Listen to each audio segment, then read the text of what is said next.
কিছু ছেলে এমন মায়ের বাধ্য ছেলে যে চোখখান বুজেই বউয়ের গায়ে হাত তুলতে দ্বিধাবোধ করে না, বোনের সামনে অপমান করতে একবারও ভাবে না। মায়ের পাল্লায় বা বউয়ের পাল্লায় পড়ে স্বভাবটা মেয়েলি মেয়েলি চলে আসে। যেমন বিয়ের পরে বৌমাকে বলতে একটুও অসুবিধা হয় না, বোনের এইমাত্র বিয়ে হয়েছে, 1.5-2 বছর হয়েছে, ওর এখনো বাচ্চা কাচ্চা হয়নি, যেন আবার তোমাদের হয়ে যায় না, এখন কিছুদিন ওয়েট করো তারপর নিও। কেন, এটা তো শাশুড়িও বলতে পারতো, শ্বশুরকে কেন বলতে হবে?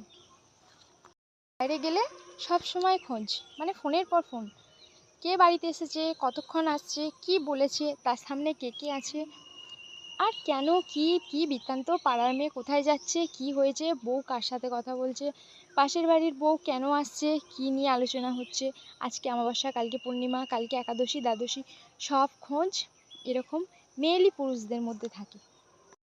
কাজ থেকে এসে আগে দেখতে হবে দরজা ঠিক করে আছে কি, জামা কাপড় ঠিক করে গুছানো আছে কি, বাচ্চাকে খাইয়ে ঢেঁকুর তুলেছে কি। এই বাড়িতে শুধু শুকনো কাঠ জোগাড় করলেই হবে, মানে দোষ খোঁজার জন্য থাকে। অর্থাৎ শাশুড়ি দোষটা দেখে টুক করে ফোনে বলে দিল, কি সামনে টুক করে বলে দিল, জ্বালানি হিসেবে কেরোসিনের মতো শ্বশুর চলে এলো, টুক করে জ্বালিয়ে দিল। তারপরে তো বাকিটা রাত্রিরে শোবার সময় দেয়ালে কান পেতে শুনবে যে আলোচনাটা কোন দিকে যাচ্ছে, ছেলে কার হয়ে বলছে, ওদের মধ্যে কতটুকু ভালো লাগা ভালোবাসা সম্পর্ক আছে, সমস্ত কিছু ডিটেলসে নিয়ে সেটা নিয়ে শান্তিতে শান্তি। মানে খোঁচা দিয়ে যে কি শান্তি, এই শান্তিতে মানুষের শরীর ফুলে ফেঁপে সুন্দর দেখতে হয়ে 32টা দাঁত বার করে সবসময় সবার সাথে খুশি মানে কথা বলা, দেখলে বোঝাই যাবে না যে এই বাড়িতে এত অশান্তি হয়।